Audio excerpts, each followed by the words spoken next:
Okay, let's dive right into this explainer. Today, we're unpacking a story about a young guy named Ollie. And I think Ollie is someone a lot of us can, deeply relate to. He had this big dream, a massive, life-defining ambition. But the thing is, he was totally stuck. Complete paralysis. Every single day, without fail, Ollie would find a brand new reason to just not chase it. And it's a fascinating look at human nature, isn't it? Like we have this intense desire to achieve great things, but simultaneously we construct these invisible walls that keep us exactly where we are. So we're going to explore how Ollie finally broke through those walls. And as you'll see, his secret weapon actually boils down to a concept called addition by subtraction. This brings us to a pivotal morning in Ollie's life and a brilliantly simple question from his grandfather. He just looked at him and asked, "Why haven't you started?" Just 5 words. But man, they really cut through all the noise. And honestly, it's the exact same question you need to ask yourself right now about your own unfulfilled potential. I mean, it demands absolute accountability. It strips away all those complex, fancy narratives we tell ourselves about why our dreams are, just on hold. His grandfather wasn't asking to see a detailed business plan. He was literally demanding a confrontation with reality. And listen to Allie's response. He replied with an excuse most of us have used at least once, or let's be real, 100 times. "I'm not ready." We've all been there, right? This one statement is the exact mental roadblock that traps so many of us in our current status quo. It's fascinating because "I'm not ready" is kind of a moving target. It implies that there will eventually be this magical day when the stars perfectly align, your confidence is at 100%, and all the risks have just vanished into thin air. By claiming he wasn't ready, Allie was basically protecting his big dream from the possibility of real-world failure, but in doing so, he was guaranteeing that the dream would never actually begin. Now, notice the grandfather's reaction here. He didn't argue with them. He didn't give Ollie some long-winded motivational speech or, hand him a stock of self-help books so he could finally get ready. Instead, he just smiled and delivered this totally counterintuitive advice: then quit 5 things before you begin. And that completely flips the script on personal development. We always think we need to add things to our lives to succeed, right? New skills, new equipment, more money. But what his grandfather reveals is that progress, at least right at the starting line, is actually all about subtraction.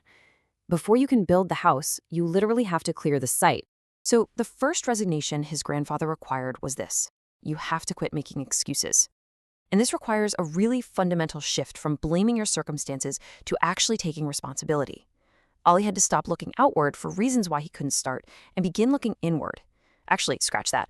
Looking inward is tough. But making excuses, that's easy because it shifts all the blame to the world around us. Taking responsibility is heavy, but it's also incredibly empowering because the exact moment you stop blaming your circumstances is the very moment you gain the power to change them. The second thing Allie had to drop was seeking approval. He had to completely, 100%, stop worrying about what everyone else thought of him. Just think for a second about how much of our energy is completely consumed by the fear of judgment. When we tie our ambitions to the approval of other people, we're practically handing over the steering wheel of our own lives. For Allie to actually move forward, he had to accept that his big dream was his dream, and he absolutely didn't need a consensus from the crowd to pursue it.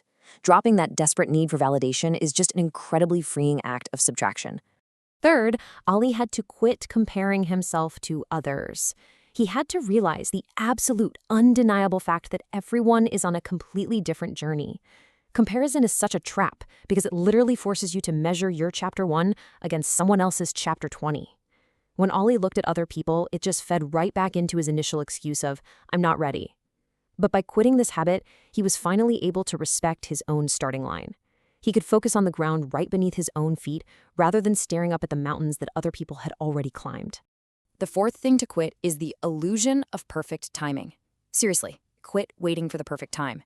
Instead of saying, "I'll do it tomorrow," Ollie took one small step that very same day. Tomorrow is a really dangerous word because it's always, conveniently, one day away. His grandfather knew that the perfect time is just a myth entirely designed to keep us comfortable. By forcing Ollie to quit waiting, he pushed him into immediate, messy, imperfect action. And taking just one small step today instantly shatters that paralysis that Ollie was feeling at the very beginning of our story. Finally, he had to quit giving up too soon. Because the reality is, once you start taking those small steps, you are for sure going to face some friction. And the original story highlights this beautifully. It fully acknowledges that some days were just really difficult.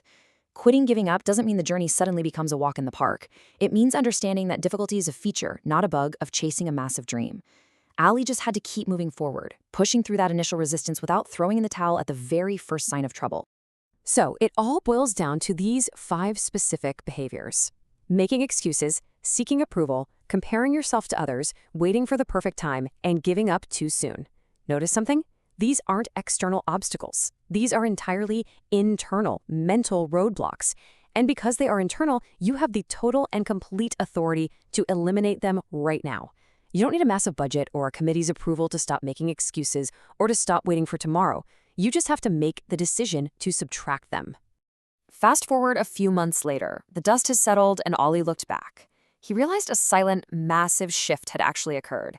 His brand new, better life didn't come from one massive action or some huge, cinematic, life-altering decision. It changed simply because of the absence of those bad habits. He had finally stopped doing the 5 things that were holding him back. It turns out that when you just take your foot off the brakes, the car naturally starts moving forward. That subtraction was the absolute catalyst for all of his subsequent growth. Which brings us to this really powerful conclusion. We arrive at the core moral of this entire explainer. Sometimes the very first step toward a significantly better life isn't about starting something new at all. It isn't about adding some new, highly complex routine to your already busy day. It's simply knowing what to quit. And wow, that is a profound paradigm shift. We spend so much of our time focusing on what we need to acquire, when the real secret to unlocking our biggest dreams actually lies in what we are willing to let go of. As we wrap up this explainer, I really want you to let this final question sink in. Think about your own big dream right now. The one you've been telling yourself you aren't quite ready for. I want you to honestly ask yourself, what is the first thing you need to quit today? What specific behavior, what excuse, what deep-seated fear do you need to subtract from your life right now so you can finally step out of paralysis and move forward? The path is clear. It's time to start quitting.